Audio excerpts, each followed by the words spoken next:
Ito guys, meron kami na-discover na naman, oh. Nakita nyo ba yan? Chow Fan with siomai. 55 pesos lang. Diba? Tapos additional 10 pesos yung homemade siomai. Tingnan natin. Kuya, patingin ng siomai. Yun, oh. Konti na lang. Pero malaki, ha. Malalaki yung siomai nila. Guys, para mas ma-appreciate nyo kung gaano kalaki yung siomai nila. Ayan, oh. Ang laki. Pork siomai yan, guys. Pork siomai. Kuya, pa-order ako, ha. Isang chow fan with siomai. Oh, nilagyan ng mantika, oh. Grabe, ang bawa ng bawang. Ano na yan? Tirahin mo muna yan. Kuya, ano yan? Gulay? Kangkong po. Kangkong. May kasama kangkong, ha.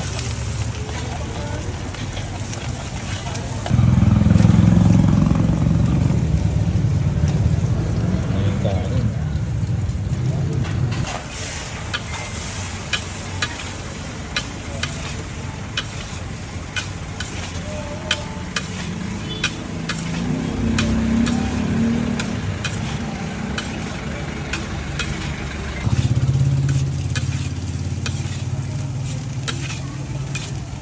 Kuya, magkano pagka chow fan lang?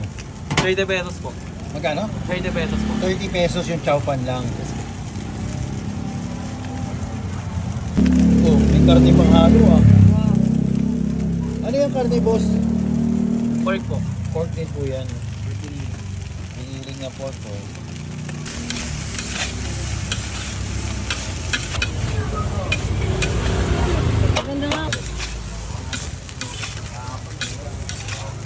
Ito guys, hindi pinipilahan, pero tingnan nyo naman. Ano po ma'am? May Chow pan na 55 pesos lang with siomai na. Tapos tingnan nyo yung siomai, ang laki.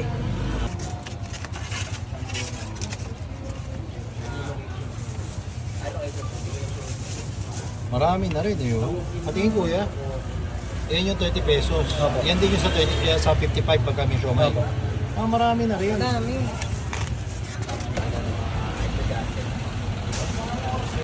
Ayan guys, lagyanin natin ng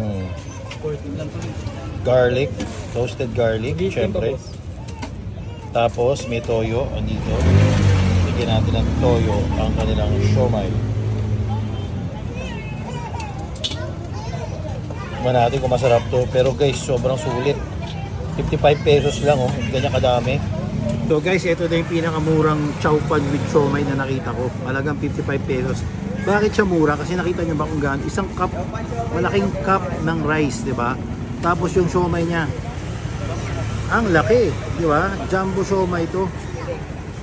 At mabango siya, guys. Grabe. Tikman natin yung chow fan. Yung chow fan niya may pork din na halo, ha. May kangkong, may pork. Napakalasa. Chow fan pa lang, ulam na. Tignan natin yung siomai. Uy.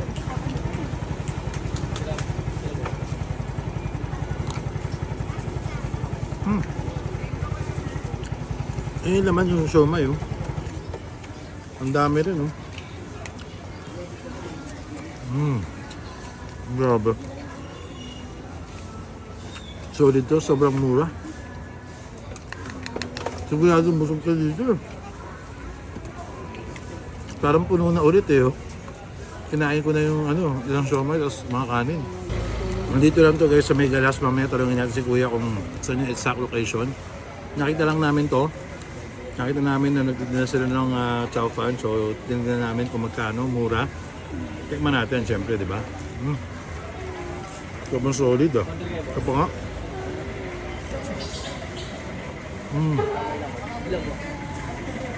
Panayo.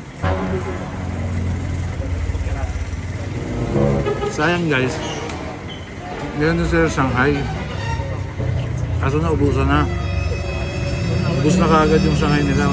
Bilis kasi maubos yung Shanghai. Maramang babalik ako dito para tikman yung Shanghai nila. Solid. Kuya, para sa mga viewers natin, paano ba makapunta dito sa inyo para makabili ng chow fan nyo? Hindi ko po alam. Napadaan lang po ako dito. Ha? Eh, ikaw yung nagluto nung... Di ba ikaw yung nagluto? Ako po, pinaglutusan lang po ako. Nautusan ka lang? Eh, sa... baka naman iba yung niluto mo sa akin ha, pero masarap ha. Yes po, tinuro po na ito. At euro na ni Kuya. Kuya, saan ba? Saan ba Dito to? po sir, kung sakali po na pupuntahan niyo po sir, waste niyo na lang po yung yung Galas Station 11 po. Police Station 11 po sir dito sa Galas sir. Pagka nakita niyo po yung Police Station 11 po sir, Oh. makikita niyo na rin po yung cart po namin dito na nakaparada sir. Okay. Maraming salamat po. So guys, ayan yung police station. Tapos may 7-Eleven dito. Ayan. 7-Eleven. Tapos may Alphamart dito. Tapos makikita nyo, andun yung cart ni Kuya.